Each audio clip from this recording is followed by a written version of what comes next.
আসসালামু আলাইকুম বন্ধুরা, সবাই কেমন আছো? আশা করি ভালো আছো। তোমাদের মাঝে নতুন একটা রেসিপি নিয়ে আমি হাজির হয়েছি।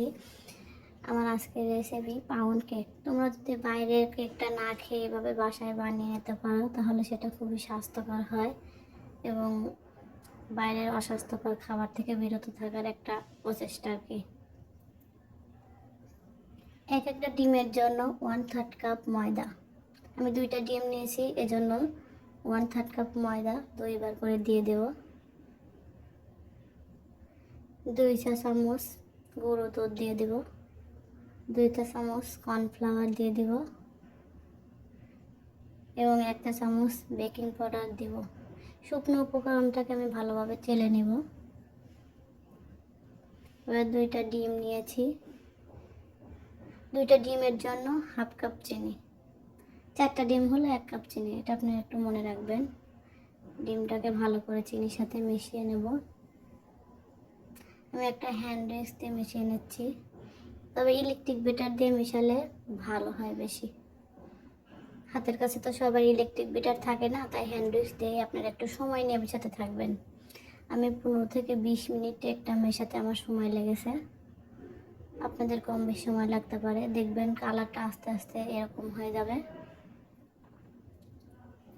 এরপর যে আমি 1 চা চামচ ভ্যানিলা দিয়েছি এবং 1/2 কাপ তেল। এবার একটু ভালোভাবে মিশিয়ে নেব। আমার ব্যাটারটা রেডি হয়ে গেছে। এখন আমি শুকনো উপকরণগুলো মিশিয়ে নেব। একটু সময় নিয়ে ধীরে ধীরে মিশিয়ে নেওয়ার চেষ্টা করবেন, বেশি তাড়াহুড়া করবেন না।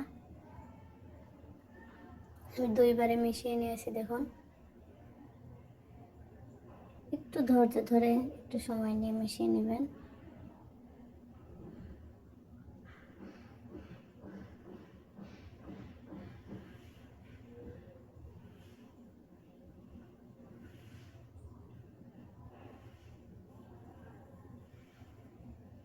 সবাইকে বলছি, আমার ভিডিওটা যদি ভালো লাগে তাহলে সাবস্ক্রাইব করে দিন। আমি একটা মোল্ড নিয়েছি, মোল্ডের মধ্যে একটু একটু কাগজ নিয়ে একটু তেল ব্রাশ করে দিব। দেখুন, আমি তেল ব্রাশ করা হয়ে গেছে। এবার আমি ব্যাটারটাকে ঢেলে দিব।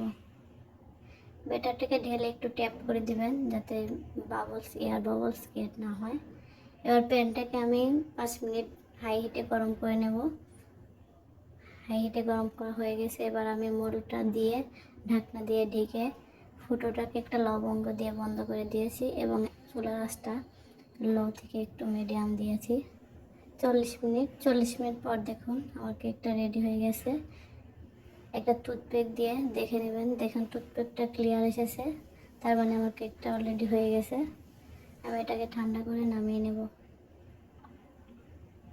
মোল্ড আউট করে নেব। কাগজটাকে উঠিয়ে দেখুন কতটা সফট আর সুন্দর হয়েছে। স্বাস্থ্যকর পরিবেশে যদি বাসায় এইভাবে বানিয়ে খেতে পারেন তাহলে দেখা যায় আপনার স্বাস্থ্যের জন্য খুবই ভালো। বাচ্চাদের টিফিনেও দিতে পারেন। বাইরের খাবারটা আসলে অনেক সময় দেখা যায় অস্বাস্থ্যকর পরিবেশে বানানো হয়, সেক্ষেত্রে আপনারা বাসায় এইভাবে বানিয়ে নিতে পারেন।